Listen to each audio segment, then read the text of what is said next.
নিয়োগ দুর্নীতির মামলায় সিবিআই এর সাপ্লিমেন্টারি চার্জশিটে উঠে এলো নতুন নাম।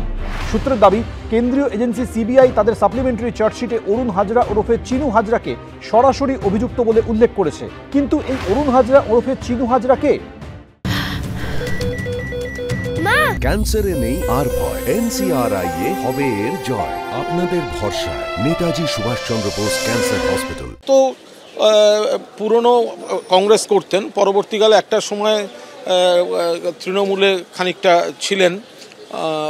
তা এরপরে তাপস রায় যখন বিজেপিতে যোগদান করেন, তো তখন বিজেপিতে তিনি চলে যান। আজকে তিনি বিজেপি নেতা। ওই অরুণ হাজরা বা ওই চিনু হাজরা যদি ইনি হন, তাহলে তাপসদার বন্ধু লোক, তাপস রায়ের বন্ধু লোক, প্রকাশ্যে আজকের দিনে দাঁড়িয়ে বিজেপি করেন, এটা নিয়ে কোথাও কোনো সন্দেহ নেই। উনি বিজেপির উত্তর কলকাতার নেতা।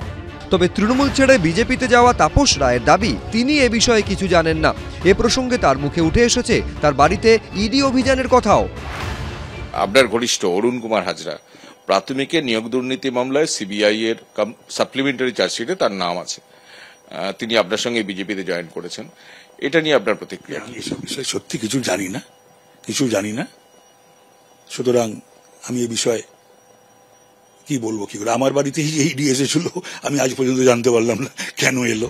সূত্রের খবর, সিবিআই এর চার্জশিটে দাবি করা হয়েছে নিয়োগ দুর্নীতির এজেন্ট ছিলেন অরুণ হাজরা। একাধিক চাকরি প্রার্থীর কাছ থেকে তিনি লক্ষ লক্ষ টাকা তুলেছিলেন। প্রার্থী পিছু নেওয়া হয়েছিল 5 থেকে 8 লক্ষ টাকা।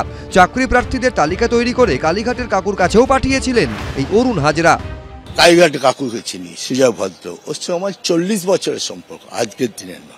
দুজন ছেলে আমার কাছে এসেছিল, আমাকে বললো, দাদা তুমি একটু সুজয় ভদ্রকে চেনো? আমি বললাম হ্যাঁ চিনি, আমরা একটু পরীক্ষা দিয়েছি, আমাদের চাকরি, একটা ক্লাস 11 একটা ক্লাস 9-10।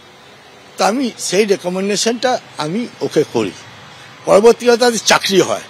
সেরকম রেকমেন্ডেশন আমি 100 ML এর নাম দিয়ে দেবো, যাদের সঙ্গে আমার খুব ঘনিষ্ঠ আছে। জয়ের সঙ্গে আমার একটা আর্থিক সম্পর্ক ছিল।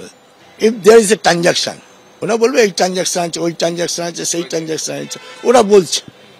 আমি বলছি হ্যাঁ, সিবিআই বলছে, আমি বলছি হয়নি। তাপসের সঙ্গে আমার সম্পর্ক অ্যাবাভ দ্য পলিটিক্স। তাপস যখন করেছে, আমি তো একটা টিম, একসঙ্গে চলার পথ যেটা, সেটা হচ্ছে আমার আর তাপস দীর্ঘদিনে, প্রায় 40 বছর।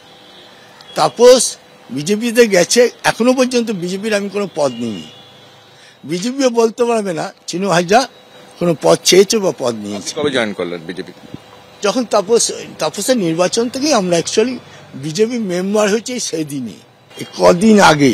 এই অরুণ হাজরার বিরুদ্ধে ষড়যন্ত্র, প্রতারণা, তথ্য প্রমাণ লোপাট এবং তথ্য প্রযুক্তি আইনের একাধিক ধারায় অভিযোগ আনা হয়েছে। তদন্ত চলছে, বহু লোকের নাম আছে, কে আছে কে না। যখন এইসব ঘটনাগুলো হয়েছে, কে কোন পার্টিতে ছিল সেটা গুরুত্বপূর্ণ নয়। যে এই অনিয়মিত কাজের সঙ্গে, অন্যায় কাজের সঙ্গে যুক্ত, তাকে শাস্তি পেতে হবে। তদন্ত করে সে তথ্য নিয়ে আসবে সিবিআই, তো কোর্ট সেটা বিচার করবে। অন্যদিকে নিয়োগ দুর্নীতি মামলায় সুজয় কৃষ্ণ ভদ্র ওরফে কালীঘাটের কাকুর বিরুদ্ধেও আদালতে চার্জশিট জমা দিল সিবিআই। প্রকাশ সিনহা, কৃষ্ণেন্দু অধিকারী, অরিত্রী ভট্টাচার্য, এবিপি আনন্দ।